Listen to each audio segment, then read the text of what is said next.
सुप्रभात दोस्तों, माँ राधिका मार्गदर्शक YouTube चैनल में आप सभी का हार्दिक स्वागत है। बच्चों, आज के वीडियो में मैंने क्लास 11th के मैथ से चैप्टर 1 सेट्स को लेकर आया हूँ, जिससे खासकर जो बच्चे इस बार 10th का एग्जाम दिए हैं, जिनका रिजल्ट भी आ चुका है, उन्हें काफी लाभदायक सिद्ध होगा। इस चैप्टर से हमें केवल सेट्स ही नहीं बल्कि रिलेशन, फंक्शन और कैलकुलस भी समझ में आ जाएगा। तो हम सबसे पहले चलते हैं सेट्स। सेट्स का मतलब होता है समुच्चय। समुच्चय मतलब संग्रह, कलेक्शन, यानी किसी भी चीज का समूह। तो सबसे पहले जानना है what is sets. A set is a well defined collection of objects. A set is a well-defined collection of objects. मतलब कि समुच्चय किसी वस्तुओं का बहुत ही बढ़िया, बहुत ही अच्छा संग्रह है, समूह है। समुच्चय किसी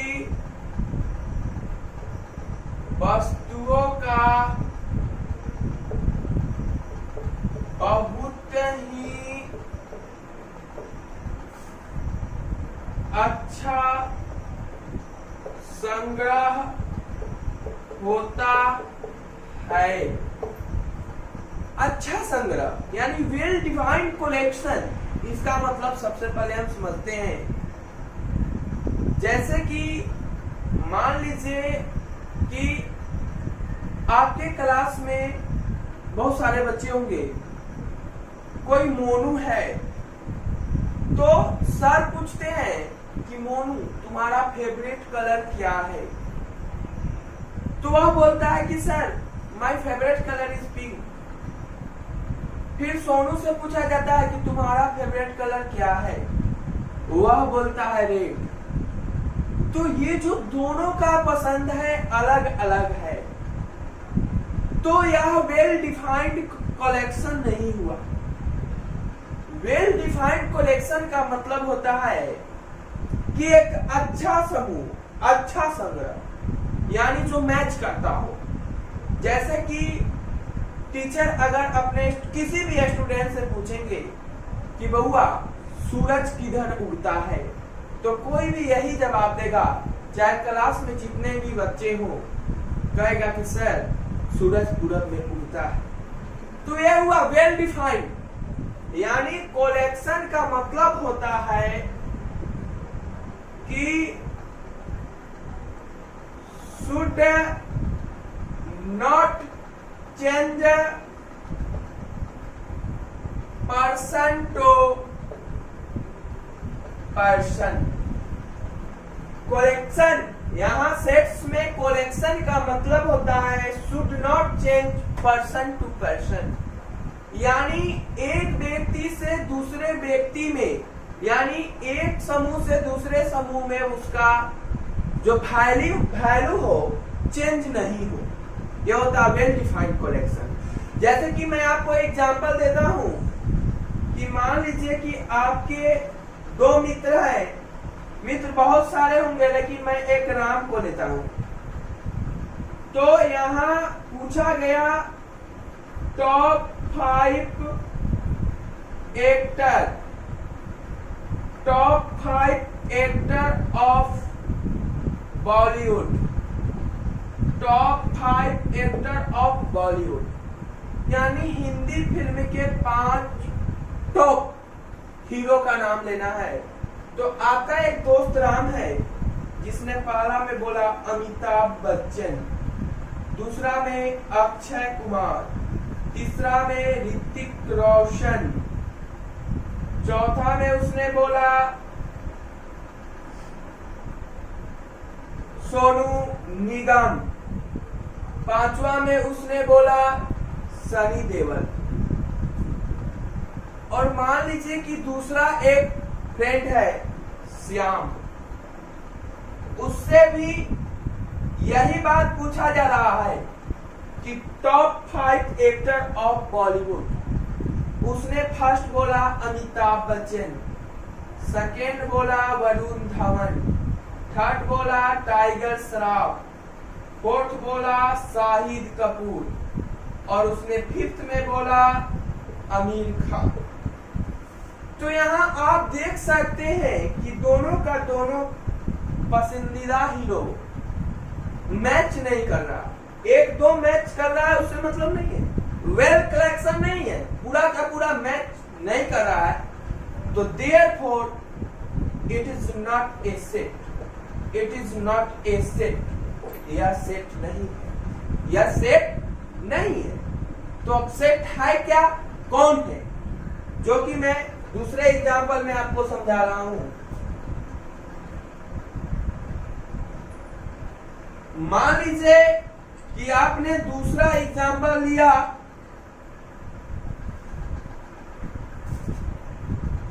odd natural number, odd natural number smaller than 10, यानी आपको ऑड नेचुरल नंबर लेना है,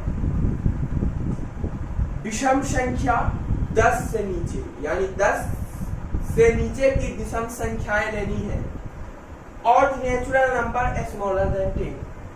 तो अगर यही बात सर पूछेंगे राम से, तो राम जवाब देगा कि सर 10 के नीचे विषम संख्या 1, 3, 5, 7 और 9 होती है। फिर सर अगर यही बात पूछेंगे श्याम से कि odd natural number smaller than 10, तो श्याम भी यही जवाब देगा 1, 3, 5, 7 और 9। सिर्फ श्याम भी नहीं, किसी भी मैथमेटिशियन से या किसी भी स्टूडेंट से पूछा जाएगा तो वह सही जवाब यही देगा कि sir odd natural number smaller than 10 में 1, 3, 5, 7 और 9 आएगा। तो यहाँ देख सकते हैं दोनों का दोनों यह जो सेट है, कलेक्शन है, मैच कर रहा है। तो it is a set, it is a set, set इसी को बोलते हैं। इसका मैं एक और एग्जांपल देता हूं ताकि अच्छा से समझ में आ जाएगा। जैसे कि मान लीजिए क्वेश्चन किया गया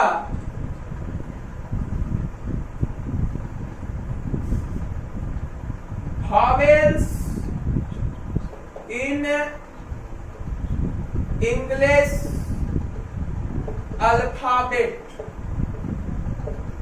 vowels in English alphabet।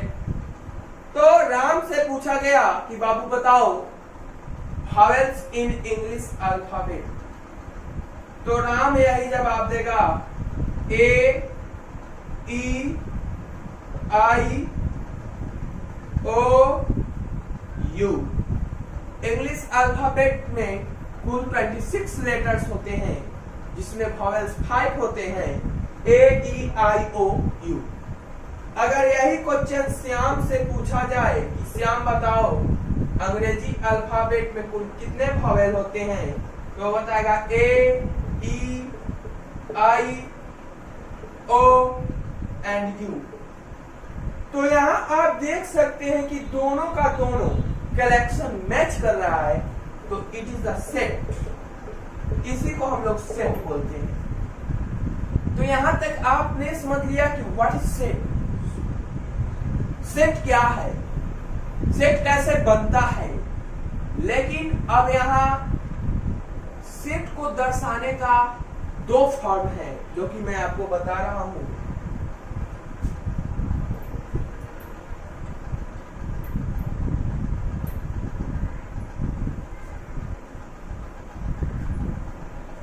Representation of set,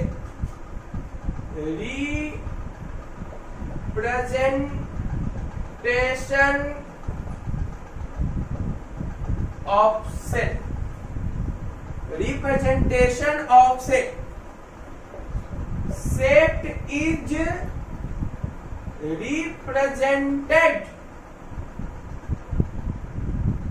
Set is represented into form. Set को हम लोग दो फॉर्म में दर्शा सकते हैं। Set is represented in two form. First होता है रोस्टर फॉर्म या इसी को बोलते हैं टेबुलर फॉर्म। सेकंड होता है set builder form. Set builder form तो नाम में ही यहां डिफिनीशन छिपा हुआ है। टेबुलर फॉर्म जो टेबल की तरह हो, तालिका हो, यानी कलेक्शन, वो होगा टेबुलर फॉर्म। और सेट बिल्डर फॉर्म निर्माता जो सेट को बनाने वाला हो, जिसके द्वारा सेट बनता हो, तो वह कहलाता है सेट बिल्डर फॉर्म। तो मैंने जो पहले आपको एग्जांपल दिया था उसी पे समझाता हूं। जैसे कि मैंने आपको दिया था odd natural number smaller than 10, यानी 10 के नीचे की विषम प्राकृत संख्याएं। तो आंसर आपने दिया था, उसका आंसर आया था 13579। तो odd natural number smaller than 10 यह हुआ सेट बिल्डर। सेट बिल्डर क्योंकि इसको जानने के बाद, इसको पढ़ने के बाद ही मेरा आंसर आ रहा है 13579। तो यह सेट को बना रहा है, जिसके द्वारा हम सेट बना रहे हैं। तो यह हुआ सेट बिल्डर और यह हुआ टेबुलर फॉर्म। टेबुलर फॉर्म इसका नियम है कि कोमास दिया जाता है और इसे कोमास के साथ साथ करली ब्रेसेस के अंदर रखा जाता है। करली ब्रेसेस के अंदर रखा जाता है, जिसको मैं और अच्छा से समझाता हूं।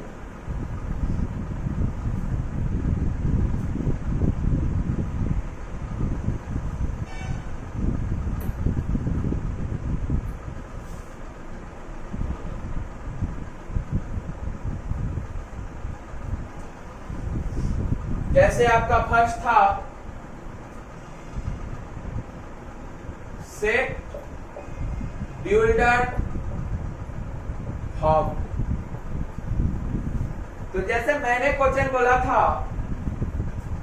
Odd natural number smaller than 10।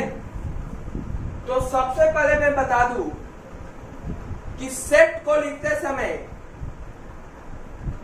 उसे डिनोट किया जाता है संकेत के रूप में, यानी आप ABCD XYZ किसी से भी कर सकते हैं, जिसको कैपिटल लिया जाता है। अगर मैंने A किया तो A होना चाहिए कौन?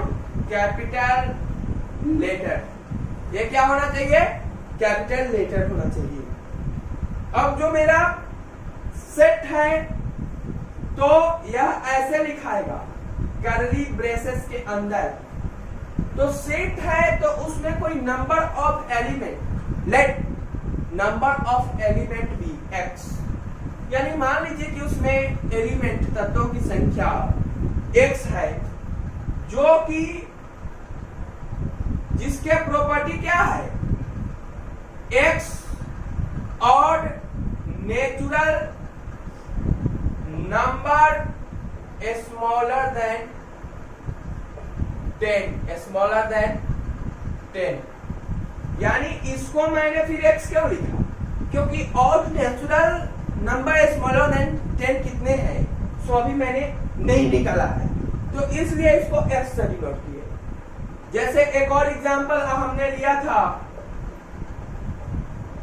vowels in English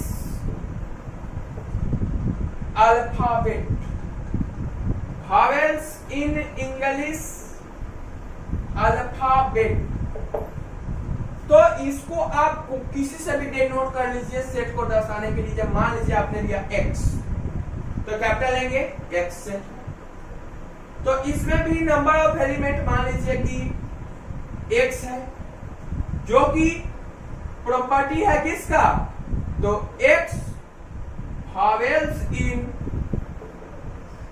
English alphabet, तो मुख्य रूप से ऐसे दर्शाया जाता है सेट बिल्डर फॉर्म को।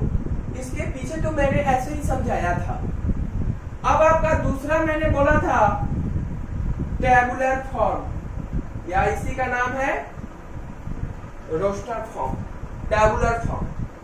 तो टेबुलर फॉर्म में हम इसी को लेते हैं, और नेचुरल नंबर स्मॉलर देन 10, तो इसमें भी सेट को जब हम इंडिकेट करेंगे तो कैपिटल से करेंगे, तो जैसे ए था तो ए, और कर्ली ब्रेसेस के अंदर रखना है, इसमें जो है सो आंसर को रखना है।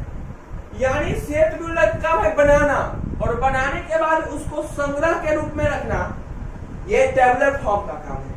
तो आपको odd natural number smaller than 10 के नीचे मैंने निकाला था 1, 3, सबको कोमा से दर्शाना है, 5, 7 और 9, ये हो गया आपका टेबुलर फॉर्म। अब जैसे इसी का दूसरा एग्जांपल देते हैं, vowels in English alphabet, vowels in English alphabet, तो इसमें भी सबसे पहले जिस चीज से हम लोग सेट को इंडिकेट करेंगे तो कैपिटल से करेंगे, जैसे कि x लिया था तो कैपिटल x। फिर अब यहाँ कर्ली ब्रेसेस के अंदर वोवेल 5 होते हैं, a e i o u, a e i o u। और एक ध्यान देने योग्य बात और है कि जब हम इंग्लिश का कोई अल्फाबेट टेबुलर फॉर्म में लिखते हैं, कर्ली ब्रेसेस के अंदर लिखते हैं, तो हमेशा स्मॉल लिखते हैं। क्या लिखते हैं, यहाँ देख सकते हैं स्मॉल लेटर लिखा हुआ है a e i o u, यानी सिर्फ इंडिकेट करने के लिए कैपिटल लेटर को यूज करना है सेट को इंडिकेट करने के लिए। लेकिन जो कर्ली ब्रेसेस के अंदर लिखाता है कोई भी एलिमेंट, तो वह स्मॉल अल्फाबेट स्मॉल लेटर में लिखाता है। तो अब आज की क्लास में इतना ही, और इसकी अगले क्लास में सेट पार्ट 2 की क्लास में मैं आप लोगों को और भी इसके फॉर्मेशन है और कुछ एक्सरसाइज से क्वेश्चन भी क्रैक करवाऊंगा। इतना समय तक हमारे साथ जुड़े रहने के लिए धन्यवाद।